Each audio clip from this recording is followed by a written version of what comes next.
কখনো কি এমন হয়েছে আপনি সামাজিক কোনো অনুষ্ঠানে যেতে গিয়ে ভয় পেয়েছেন, অথবা প্রেজেন্টেশন কিংবা পাবলিক স্পিকিংয়ে গিয়ে আপনার গলা শুকিয়ে এসেছে, বুক ধড়ফড় করেছে, হাত পা কেঁপেছে, অথবা নিজেই মনে করে নিয়েছেন যে আমি যদি কোনো কিছু ভুল করি তাহলে বাকি সবাই আমাকে নিয়ে হাসাহাসি করবে, অথবা প্রথম ডেটিংয়ে গিয়ে কার কার পা বা গলা কাঁপেনি?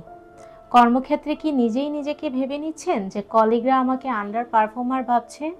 এই বিষয়গুলো আমাদের খুবই সাধারণ উদ্বেগ, যা কম বেশি আমাদের সবার মধ্যেই আছে। কিন্তু এমন একজন মানুষের কথা চিন্তা করুন যিনি ফোনের সামান্য রিং শুনলেই চমকে ওঠে এবং কোনো মানুষের সাথে কথা বলার সময় প্রচণ্ড অস্বস্তি অনুভব করে। এমন মানুষদের প্রতি সামাজিক উদ্বেগ এতটাই বেশি যে তারা যে কোনো সামাজিক পরিস্থিতি থেকে নিজেকে দূরে সরিয়ে রাখে, প্রয়োজনে তারা নিজেকে ঘরে আবদ্ধ করে রাখে। এটি শুধু একটি উদ্বেগই নয়, এটি একটি মানসিক স্বাস্থ্য সমস্যা। সোশ্যাল অ্যাংজাইটি ডিসঅর্ডার আমাদের স্নায়ুতন্ত্রের অস্বাভাবিক কার্যক্রমের ফল, যেখানে মস্তিষ্ক অতিরিক্ত উদ্বেগ উৎপন্ন করে এবং যার ফলে আমরা সামাজিক পরিবেশে অতিরিক্ত অস্বস্তি এবং বিচলিত অনুভব করে থাকি।